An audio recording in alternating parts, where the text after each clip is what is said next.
Hello everyone, मैं हूं शिवम द्विवेदी और स्वागत है आप सभी का हमारे चैनल ज्ञानोदय के गुरुजी पर।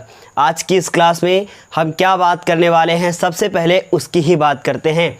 तो इस क्लास में आज आप अपने साइंस के चैप्टर नंबर 5 के कुछ एनसीईआरटी क्वेश्चंस को करने वाले हैं, जो कि आपके एग्ज़ाम के लिए बेहद इम्पॉर्टेंट हैं। यही सारे क्वेश्चन आपके 1 नंबर, 2 नंबर, 3 नंबर में पूछे जाते हैं और साथ ही साथ आप यदि बहुत अच्छे नंबर लाना चाहते हैं तो इन क्लास को आप रेगुलर देखें, ताकि आपका बहुत फ़ायदा हो और आप छोटे छोटे क्वेश्चंस को कर ले जाएं।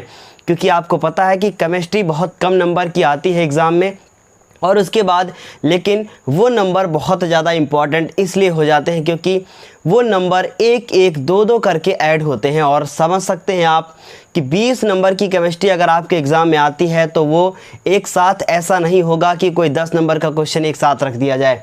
छोटे छोटे क्वेश्चन जो होंगे, जो 1 नंबर, 2 नंबर, 3 नंबर में होंगे, इसलिए बहुत ज़्यादा ज़रूरी है कि आप छोटे क्वेश्चंस को बहुत अच्छे से तैयार करें, तभी आप बेहतर नंबर ला सकते हैं।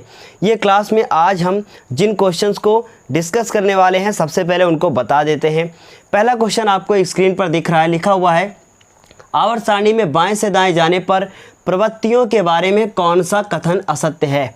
4 ऑप्शन इसमें दिए हुए हैं और इनमें से एक ऑप्शन रॉन्ग है और बाकी सारे ऑप्शन राइट हैं। उसके बाद आगे देखते हैं, लिखा हुआ है कि तत्व X, यहाँ पर X कोई तत्व है, उसका नाम मुझे नहीं पता।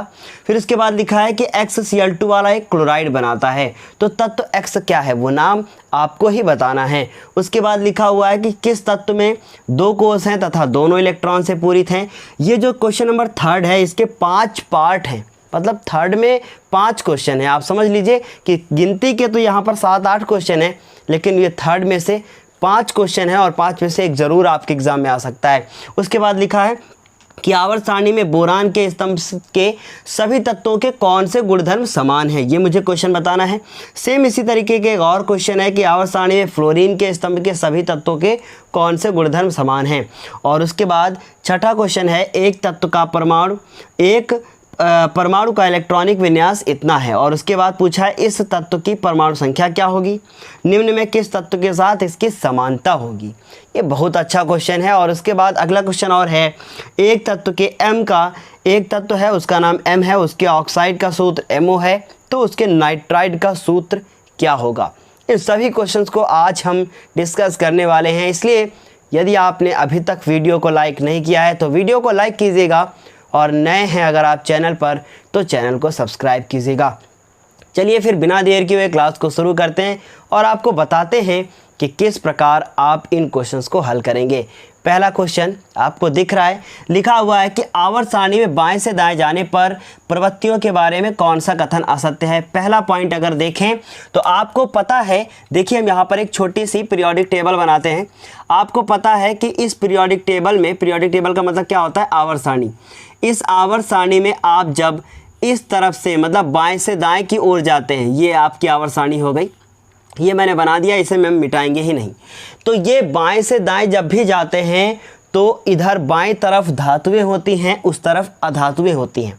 इसका मतलब धात्विक प्रकृति घटती है। इसका मतलब इधर धातुएं हैं, इधर अधातुएं हैं। हम कह सकते हैं कि बाएं से दाएं जाने पर, उधर से इधर आने पर, इधर से इधर आने पर क्या होता है, धात्विक प्रकृति घटती है। इसका मतलब हो गया कि उस तरफ धातुएं हैं और इस तरफ अधातुएं हैं, तो ये तो राइट होगा, ये रॉन्ग नहीं हो सकता। उसके बाद दूसरा लिखा हुआ है, पढ़ते हैं। लिखा है संयोजी इलेक्ट्रॉनों की संख्या बढ़ जाती है। संयोजी इलेक्ट्रॉनों की संख्या बढ़ जाती है। किसी भी एक आवर्त में आप चलकर देखिए, तो हम देखते हैं, ज़रा ध्यान से देखिएगा इसको। ये पहले नंबर पे आपका हाइड्रोजन, यहाँ हीलियम होता है, तो हम यहाँ से शुरू करते हैं।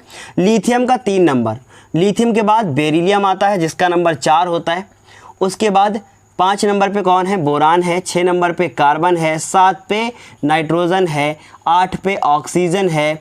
9 पे हमारा कौन है, फ्लोरीन है। और 10 पे कौन है, 10 पे नियॉन है। ये यहाँ से यहाँ तक हम लोगों ने सारे के एटॉमिक नंबर लिख लिए। अगर हम देखें इसका इलेक्ट्रॉनिक विन्यास लिखना चाहें, बहुत ध्यान से देखिएगा, संयोजी इलेक्ट्रॉन क्या होते हैं बिल्कुल अभी हम बताएंगे।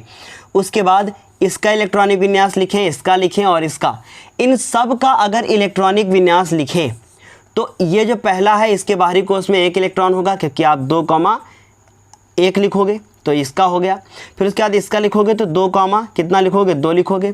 फिर इसका आप लिखोगे 2 कॉमा 3, इसका लिखोगे आप तो 2 कॉमा 4, उसका लिखोगे आप तो 2 कॉमा 5 और 2 कॉमा 6, और उसके बाद इसका 9 का लिखोगे 2 कॉमा 7 और लास्ट का लिखोगे तो 2 कॉमा 8।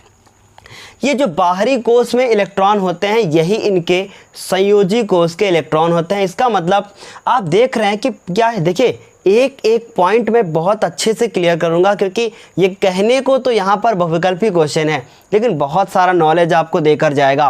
क्या है कि देख रहे हैं आपके संयोजी इलेक्ट्रॉनों की संख्या लगातार बढ़ रही है, इसलिए हम कह सकते हैं जब भी आप बाएं से दाएं जाते हैं तो संयोजी इलेक्ट्रॉन मतलब जो संयोजकता को प्रदर्शित करेंगे, मतलब कहने का यह मतलब है जो किसी भी दूसरे एक तत्व के साथ बंध बनाने की प्रवृत्ति रखते हैं, वो वाले इलेक्ट्रॉन जो हैं बाहरी कोश के लगातार उनकी संख्या बढ़ती जाती है।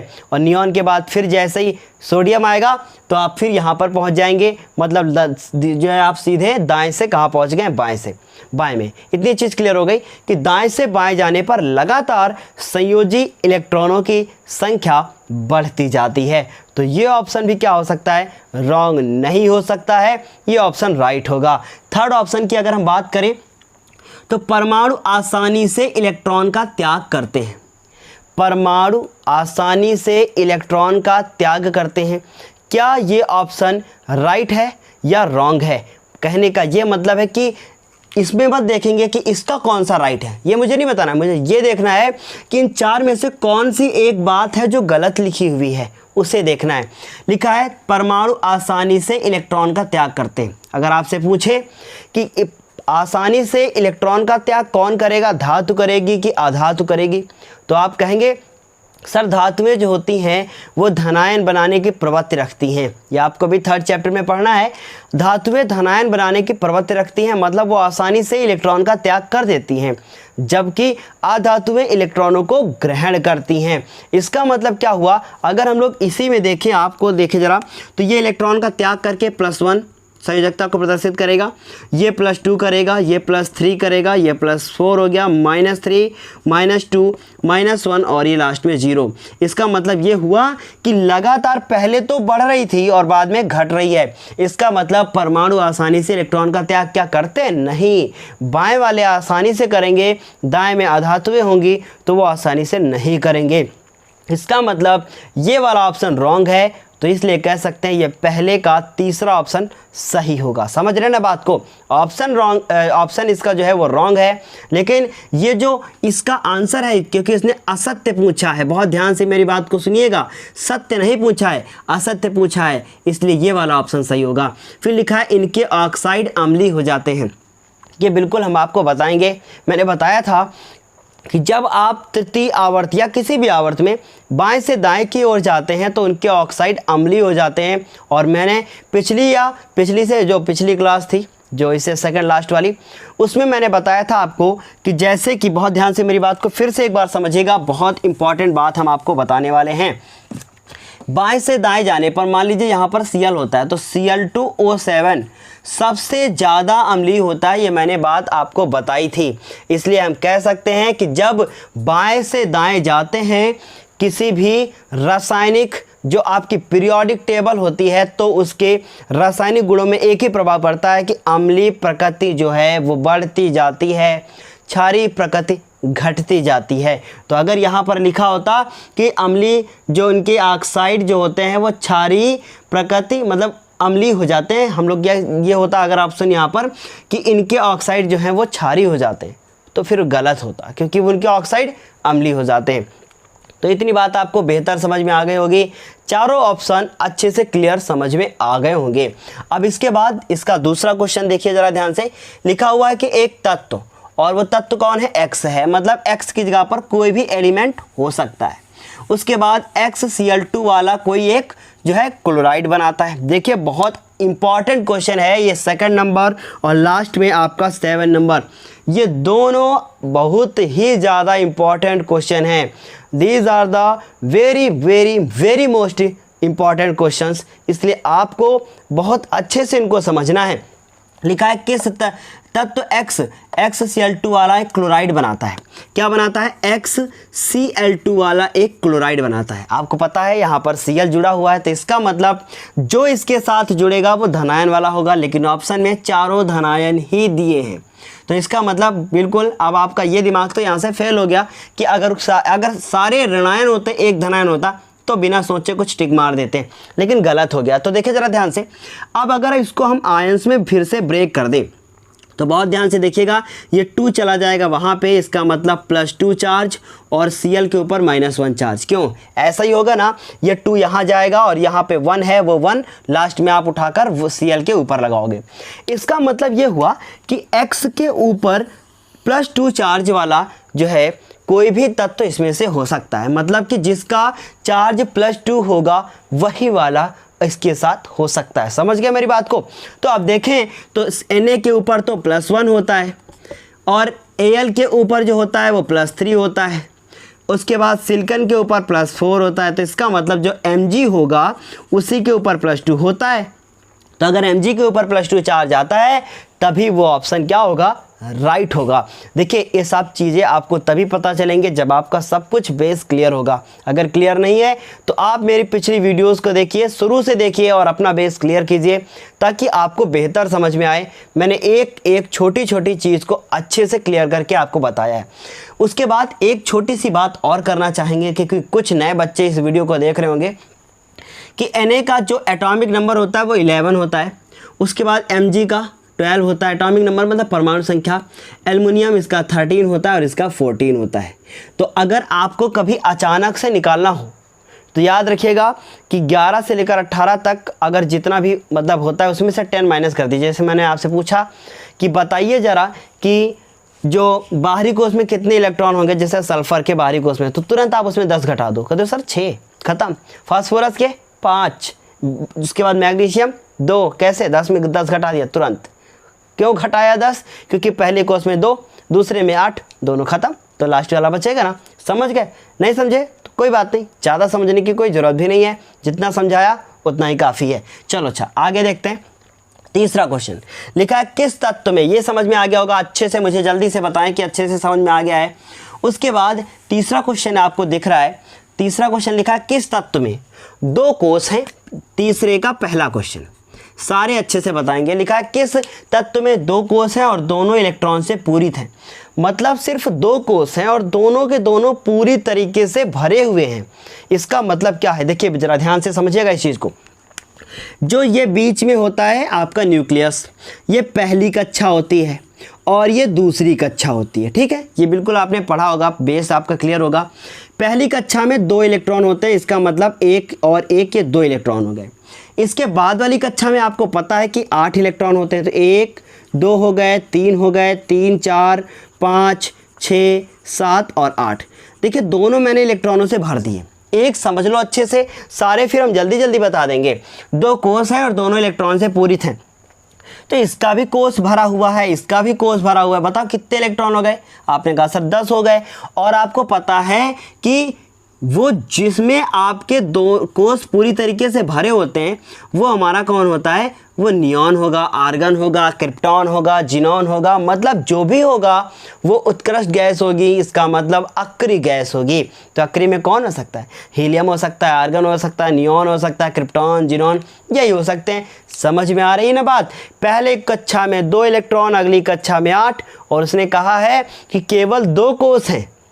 अगर कहा होता केवल 1 कोष है और पूरी तरीके से उसका इलेक्ट्रॉन उसमें भरा हुआ है, तो इसका मतलब सिर्फ ये कोष बनाते और दोनों इलेक्ट्रॉन उसमें भर देते, तो हीलियम ऑप्शन राइट होता। इसका मतलब उस तत्व का नाम क्या होगा? नियॉन होगा, जिसके बाहरी कोष के दोनों जो बाहरी कोष होता है वो भी भरा होगा और साथ ही साथ पहला वाला कोष भी भरा होगा। तो इतनी अच्छी बात क्लियर समझ में आ गई होगी। तो इसका मतलब इसका आंसर क्या राइट होगा? नियॉन इसका उत्तर सही होगा। क्या इतनी बात आप लोगों को बढ़िया से अच्छे से समझ में आ रही है? जल्दी से मुझे बताएं। और दूसरा क्वेश्चन है इलेक्ट्रॉनिक विन्यास। बहुत बढ़िया क्वेश्चन है। इलेक्ट्रॉनिक विन्यास 282 बहुत बढ़िया क्वेश्चन है। कितने अच्छे से कह रहे हैं। अरे एकदम घटिया क्वेश्चन है। इससे अच्छा तो इस सारे के बाकी क्वेश्चन है। क्यों? क्योंकि इतना आसान क्वेश्चन थोड़ी आएगा पेपर में। लेकिन आ भी सकता है, कुछ भी हो सकता है भैया। आप जो है NCERT साइंस को पढ़ रहे हैं, हो सकता है इतना बड़ा सा क्वेश्चन आए और वो बिल्कुल आपके लिए ना प्रॉब्लम करके जाएगा, समझ लो। फिर आप जैसे सुई ना छोटी सी होती है, चुभती तो एकदम लगती वैसे। इलेक्ट्रॉनिक विन्यास 2,8,2 है। ओहो, 2,8,2, जरा काउंट करो इनको, 8 2 10, 10 2 12, कितना नंबर आया 12। तो कौन होगा बताओ? 12 नंबर में आता है आपका मैग्नीशियम, Mg आता है। समझ रहे हैं मेरी बात को? तो इसका मतलब Mg लिखोगे आप, क्योंकि उसका नंबर 12 होता है, तो इसका उत्तर क्या होगा? मैग्नीशियम। कितना तो आसान था, है ना। उसके बाद आगे देखो, आगे लिखा है कुल 3 कोष है तथा संयोजकता कोष में 4 इलेक्ट्रॉन है। कितने कोष है? 3। पहली कक्षा में कितने इलेक्ट्रॉन? 2। अगली कक्षा में 8 और तीसरे कोष में 4। 2 8 10 4 14। कितने इलेक्ट्रॉन का है? 3 इलेक्ट्रॉन है। अच्छा, 4 इलेक्ट्रॉन है। कितने कोष हो गए? 3 कोष हैं और संयोजकता कोष में 4 इलेक्ट्रॉन है। इसका मतलब 3 कोष होगा, पहले में 2, अगले में 8, उसके बाद फिर आपके 4, कितने होगा? 14। 14 पे कौन आता है? Silicon, Si। समझ रहे हो ना। तो Si का बिल्ला यहाँ लगवाना है, तो बिल्कुल फिर रट जाओ, रटते रहो सब कुछ। और देखो जरा ध्यान से, क्या है? कुल 3 कोष हैं। तो पहले कोष में आपको पता है 2, अगले कोष में 8, अगले कोष में कौन? अगले कोष में कितने कहा है उसने? कहा है 4। अच्छा, ये 4 ही क्यों? 8 क्यों नहीं लिख सकते हो? क्योंकि उसने कहा है 3 कोष, 1 2 3 कोष। देखो, पहला कोष, दूसरा कोष, तीसरा कोष। कोष जानते हैं ना। उसके बाद कितने कोष है? संयोजकता कोष में 4 इलेक्ट्रॉन, मतलब ये 4 इलेक्ट्रॉन। अब इनको सबको काउंट करो, बताओ कितने होगा? 14। और 14 नंबर पे कौन होता है? 14 नंबर पे होता है सिलिकॉन। इसका मतलब ये 14 नंबर वाला होगा। फिर 5वां देखो क्वेश्चन, जरा चौथा देखते हैं। पहले 2 कोष है और संयोजकता कोष में 3 इलेक्ट्रॉन है, मतलब पहला कोष, दूसरे में 3। बताओ कौन होगा? आप कहोगे सर बोरान हो जाएगा इस बार, क्योंकि 5 नंबर पे बोरान ही आता है। तो देखो, अगर इलेक्ट्रॉनिक विन्यास या इस चैप्टर को बहुत अच्छे से समझना है, तो कम से कम आपको 1 से लेकर 20 तक जितने भी तत्व हैं, सबका परमाणु क्रमांक, सबका परमाणु भार, सबका संकेत, सब याद होना चाहिए, तब आप अच्छे से समझ पाओगे, है ना। फिर 5वां क्वेश्चन देखो जरा ध्यान से। 5वां क्या लिखा है? दूसरे कोष में पहले कोष के 2 गुने इलेक्ट्रॉन है। मतलब पहले कोष में तो 2 ही होते हैं, आपको पता ही है। दूसरे कोष में पहले के 2 गुने, और पहले के 2 गुने का मतलब कितने इलेक्ट्रॉन? 6। देखो जरा, 2 और 4 कितने? 6। समझ रहे? पहले के 2 गुने मतलब दूसरे कोष में 4, टोटल कितने हो गए? 6। इसका मतलब 6 पे कौन आता है? कार्बन आता है। समझ गया ना मेरी बात को? 6 पे कौन आता है? कार्बन। और 5 नंबर पे कौन आता है? 5 नंबर पे आता है बोरॉन। इस तरीके से आप समझ सकते हैं कि मैंने सारे उत्तर लिख दिए। ये पहला लिख दिया, ये पहला वाला कौन? नियॉन। दूसरे में कौन? मैग्नीशियम। तीसरा कौन? सिलिकॉन। चौथा कौन? बोरान। 5वां कौन? कार्बन। समझ गए बात को मेरी? चौथा वाला तो बहुत आसान था, दूसरा भी बहुत आसान था, सारे के सारे आसान ही थे। उसके बाद अब देखो जरा, हम कुछ अलग बताने की कोशिश करते हैं। बहुत अच्छा क्वेश्चन है, क्वेश्चन नंबर 4 आपका। बहुत अच्छा क्वेश्चन ये है। लिखा हुआ है कि आवर्त सारणी में बोरान के स्तंभ के सभी तत्वों के कौन से गुणधर्म समान है? बोरान का जो परमाणु क्रमांक होता है वो होता है आपका 5। कितना होता है? 5। अब कहाँ पाया जाता है उसे ज़रा ध्यान से समझना। आपको पता है कि एक यहाँ पर होता है लिथियम, फिर उसके बाद लिथियम के बाद यहाँ पर बेरिलियम। बोरान यहाँ पर पाया जाता है। कहाँ पाया जाता है? बोरान यहाँ पर पाया जाता है। और जहाँ पे बोरान आपका पाया जाता है, बोरान के जो नीचे एलिमेंट पाया जाता है वो होता है आपका एल्युमिनियम। यहाँ पर एल्युमिनियम पाया जाता है, उसके बाद फिर गैलीलियम पाया जाता है, फिर इंडियम पाया जाता है, ये सब चीज़ें पाई जाती हैं। लेकिन इसमें जो बोरान होता है वो हमारी क्या है? उपधातु है। क्या है? हमारी बोरान उपधातु है। इसमें धातु और अधातु के दोनों के गुण पाए जाते हैं। लेकिन जो आपका एल्युमिनियम होता है, गैलीनियम होता है, इंडियम होता है, इनमें जो है धातुओं के गुण पाए जाते हैं। इसलिए हम कह सकते हैं, उसके बाद टाइटेनियम होता है, बहुत सारे होते हैं। ये इसके नीचे टाइटेनियम होगा, इंडियम के नीचे। तो आप कह सकते हो कि जो हमारा आवर्त सारणी में बोरान का स्तंभ है उसके सभी तत्वों के कौन से गुणधर्म समान है? तो यहाँ तो बोरान के साथ किसी के गुणधर्म समान नहीं नजर आ रहे हैं। इसका मतलब एक ही ऐसा गुणधर्म है जो समान होगा। पहली बात, ये फर्स्ट ए होता है, ये आपको पता है कि ये सेकंड ए होता है ना, फर्स्ट ए सेकंड ए, उसके बाद यहाँ से शुरू होता है third A, third A fourth A, ऐसे शुरू हो जाता है। तो इतनी चीज़ समझ में आ गई। तो इसका मतलब ये क्या हुआ कि हमारा थर्ड ए में पाया जाता है, तो आप ये कौन सा 13 नंबर वाला समूह होगा। ठीक है, इतनी चीज़ क्लियर। तो इसका मतलब ये क्या है कि इसके बाहरी कोष में, बोरान के बाहरी कोष में कितने इलेक्ट्रॉन होते हैं, देखो बोरान लिखते हैं, बोरान के बाहरी कोष में कितने इलेक्ट्रॉन, 3 इलेक्ट्रॉन। फिर एल्युमिनियम के बाहरी कोष में कितने इलेक्ट्रॉन, उस पर भी 3 इलेक्ट्रॉन होते हैं, 2,8,3। फिर इसी तरीके से आप अगर गैलीलियम की बात करें तो गैलीलियम के भी बाहरी कोष में कितने इलेक्ट्रॉन होंगे, उसके भी बाहरी कोष में कितने इलेक्ट्रॉन होंगे, आपके 3 ही इलेक्ट्रॉन होंगे। उसका इलेक्ट्रॉनिक जो विन्यास होता है गैलीलियम का वो होता है 31। तो इसके में भी कितने होंगे, हम लिख देते हैं गैलीलियम यहाँ पर 5 नंबर, ये एल्युमिनियम का 13 नंबर, गैलीलियम का 31। फिर उसके बाद इंडियम होता है, इंडियम का होता है 49। इस तरीके से अगर इसका इलेक्ट्रॉनिक विन्यास लिखें तो 2 होगा, फिर 8 होगा, है ना, फिर 8 होगा, तो कितने होगा बताओ ज़रा ध्यान से, 2,8,8, है ना। तो यहाँ से अगर ध्यान से देखें तो 2,8, तो इसके बाहरी कोष में भी 3 इलेक्ट्रॉन ही होंगे, क्योंकि अभी आप अफबाऊ का नियम नहीं पढ़े हैं, इस वजह से आपको समझाने में थोड़ी सी प्रॉब्लम ज़रूर होगी कि बाहरी कोष में किस प्रकार से 3 इलेक्ट्रॉन होंगे। तो आप कह सकते हो कि ये हमारे एक ही समूह के हैं, और मेंडलीफ ने बताया था कि बाहरी कोष में सबके सेम इलेक्ट्रॉन इसमें होते हैं। तो इसका मतलब इसके सबके बाहरी कोष में 3 इलेक्ट्रॉन ही होंगे, क्योंकि ये थर्ड ए में पाया जाता है। तो ये आप लिख सकते हो, अगर आप अच्छे से लिखना चाहो तो हम बोलकर आपको बता देते हैं, आप लिख लीजिएगा। बोरान का परमाणु क्रमांक 5 होता है, इसका इलेक्ट्रॉनिक विन्यास जो होता है वो कितना होता है, उसका इलेक्ट्रॉनिक विन्यास होता है 2,3। इसलिए हम कह सकते हैं कि बोरान के बाहरी कोष में 3 इलेक्ट्रॉन होंगे, और ये एक प्रकार की उपधातु है।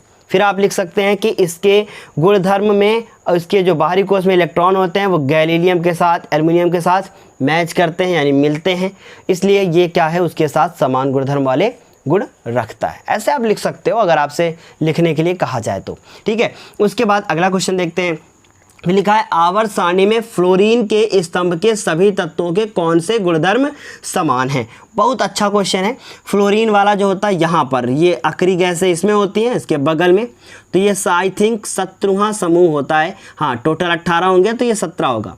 तो आपको पता है कि फ्लोरीन जिसका नंबर जो आपको पता है कि 9 होता है, इसके नीचे फिर क्लोरीन आता है जिसका नंबर आपको पता है कि 17 होता है। फ्लोरीन होता है, क्लोरीन होता है, उसके बाद 17 नंबर के बाद आपका जो दूसरा आता है वो क्या होता है, उसके बारे में भी, सबके बारे में बात करेंगे। फिर जो है होता है आपका ब्रोमीन होता है, फिर आयोडीन होता है।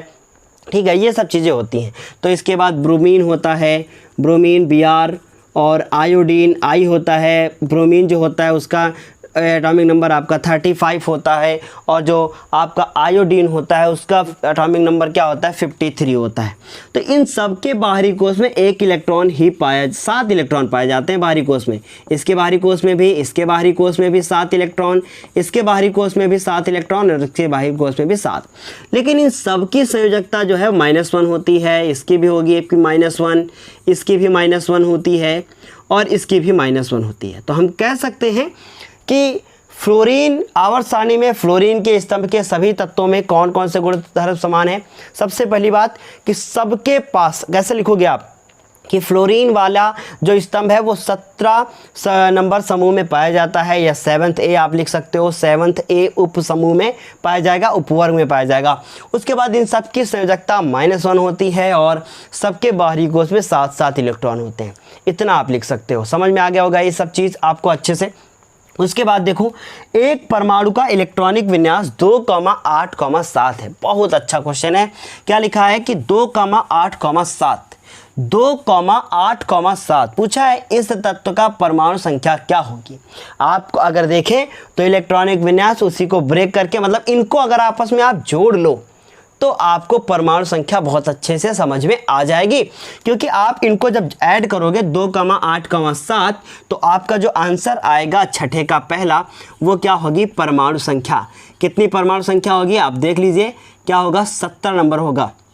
फिर लिखा है निम्न में से किस तत्व के साथ इसकी समानता होगी। परमाणु संख्या 17 होगी, और ये कौन होगा, ये आपको पता है कि ये क्लोरीन होगा।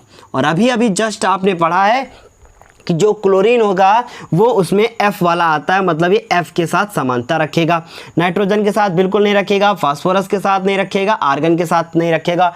अब बात कर लें कि क्यों नहीं रखेगा, जरा इसके बारे में थोड़ी सी बात जरूर कर ली जाए। आपको पता है ये नाइट्रोजन है, ये फ्लोरीन है, ये फास्फोरस है, ये आर्गन है। तो नाइट्रोजन जो होता है, देखिए अब आप लोगों को लग रहा होगा कि सर कितना बढ़िया मज़ेदार पढ़ा रहे हैं, पहले सारा नोट्स अच्छे से मैंने कवर करवा लिया।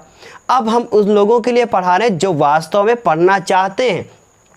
जो कभी कभी इस वीडियो को देख रहे हैं उनके लिए थोड़ी सी ज़रूर प्रॉब्लम होगी, क्योंकि पहले आप अपना बेस क्लियर कीजिए। अगर आपको अच्छे से समझना है, समझ रहे हैं, मैं थोड़ा सा कड़वा ज़रूर बोल रहा हूँ, लेकिन मैं साफ साफ कह रहा हूँ कि अगर आप अपना बेस क्लियर करोगे तभी आपको बहुत अच्छे से समझ में आएगा। और बेस क्लियर करने के लिए कहीं और जाने की ज़रूरत नहीं है, मेरे पिछले वीडियोज़ को देखिए। अगर आपको नहीं समझ में आता है कैसे देखें, कब देखें, तो 80902820 this is my contact number. आप इस पर मुझसे कांटेक्ट कर सकते हैं। कोई भी प्रॉब्लम होगी हम आपको लिंक देंगे, वीडियो का कुछ भी करेंगे, लेकिन आपको समझाने की कोशिश ज़रूर करेंगे।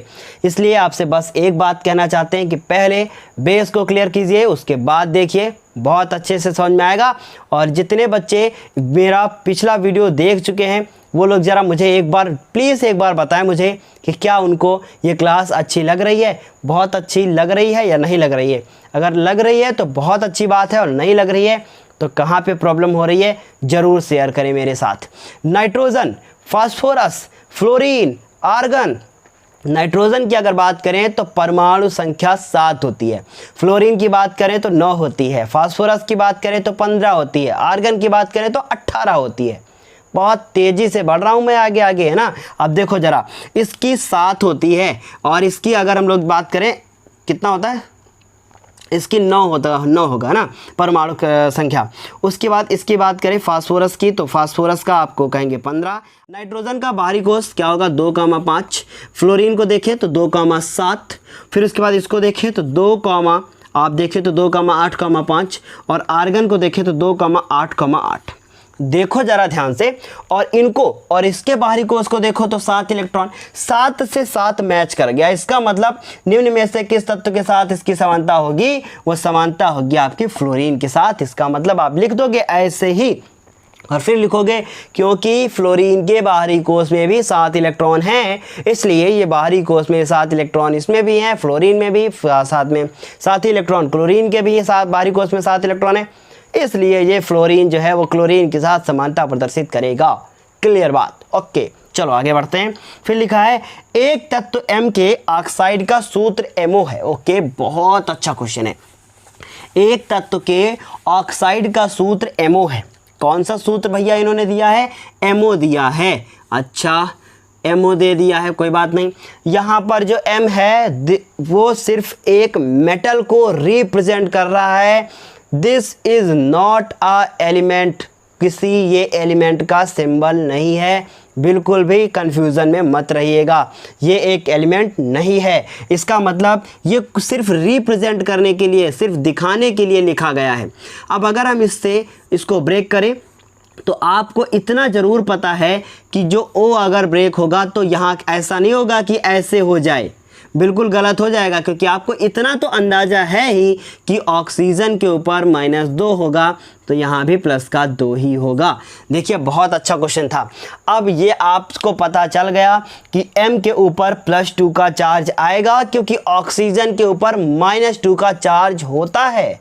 उसके बाद पूछा है उसके नाइट्राइड का सूत्र बताओ, मतलब उसके नाइट्राइड का। और अच्छा, अगर ये क्वेश्चन इस तरीके से दिया होता कि इस M को, मतलब M क्या हो सकता है, तो M के ऊपर कितने का चार्ज है, +2। इसका मतलब जिसकी वैलेंसी +2 होती है M का मान वो हो सकता है, जैसे कि कैल्शियम हो सकता था, मैग्नीशियम हो सकता था, और उसके बाद जो है आपका बेरिलियम हो सकता है। जितने भी आपके 2 नंबर संयोजकता को प्रदर्शित करने वाले जितने भी तत्व हैं वो सारे के सारे इसके ऑप्शन के लिए राइट हो सकते थे, लेकिन ऐसा क्वेश्चन हमसे पूछा नहीं गया है। हमसे ये पूछा गया है कि इसके नाइट्राइड का सूत्र क्या होगा। तो मुझे उम्मीद है कि आप लोगों को नाइट्राइट का सूत्र ज़रूर पता होगा। तो चलिए, अब आपको समझ में आ गया होगा कि M2 लिखा हुआ है। तो अब हम सबसे पहले क्या करते हैं, M2 लिखते हैं। M2 मैंने लिखा, ठीक है, M+2 लिख दिया। उसके बाद नाइट्राइट की अगर बात करें तो नाइट्राइट का सूत्र क्या होगा, इसके बारे में बात कर ली जाए। जो नाइट्राइट का जो सूत्र होता है वो होता है आपका NO3-1। क्या होता है, NO3-1। देखिए कुछ लोग क्या करते हैं कि O को बना देते हैं स्मॉल लेटर। बिल्कुल भी मत कीजिएगा बेटा, ऐसा गलत हो जाएगा। अब देखो ज़रा ध्यान से, इसका सूत्र हमसे पूछा गया है, ठीक है। तो मैंने जैसे अभी थोड़ी देर पहले लिखा था वैसे लिख दोगे, लेकिन मेरे पास स्पेस कम था तो इसलिए मैंने मिटा दिया। अब M+2 M लिखा मैंने। उसके बाद देखिए इस तरीके के सूत्र बनाने की क्लास भी मैंने आप लोगों को पहले ही दे रखी है। उसके बाद NO3 हो गया, NO3 लिखा। ये +2 चार्ज जो आप देख रहे हो आप उसको ऐसे लिख दोगे। इसका मतलब आपके ये जो पूछा है उसने उसका नाइट्राइट का सूत्र, तो उसका नाइट्राइट का सूत्र क्या होगा, MnO3 होगा। इतनी बात समझ में आ गई। इसलिए अब ये क्लास हमको यहीं पर करनी पड़ेगी समाप्त। और इस तरह से हमने आपका पूरा 5 नंबर का चैप्टर अच्छे से क्लियर कर दिया है। अब जैसे जैसे आपका एग्ज़ाम नज़दीक आएगा, मेरा जैसे ही कोर्स कंप्लीट होगा, हर चैप्टर का 1 वीडियो 2 वीडियो जितना मैं आप लोगों के लिए मैं प्रोवाइड करवा पाऊँगा वो सारा मैं करवाऊंगा और आप लोगों को ऐसे ही क्लास देता रहूँगा। तो चलिए फिर आज की क्लास के लिए इतना ही, फिर मिलते हैं अगली क्लास में। और यदि आपने वीडियो को लाइक नहीं किया है, चैनल को सब्सक्राइब नहीं किया है तो चैनल को सब्सक्राइब कीजिएगा, वीडियो को लाइक कीजिएगा और अगर क्लास अच्छी लगी है तो कमेंट भी कीजिएगा। चलिए अब आज के लिए इतना ही, फिर मिलते हैं अगली क्लास में। तब तक के लिए धन्यवाद।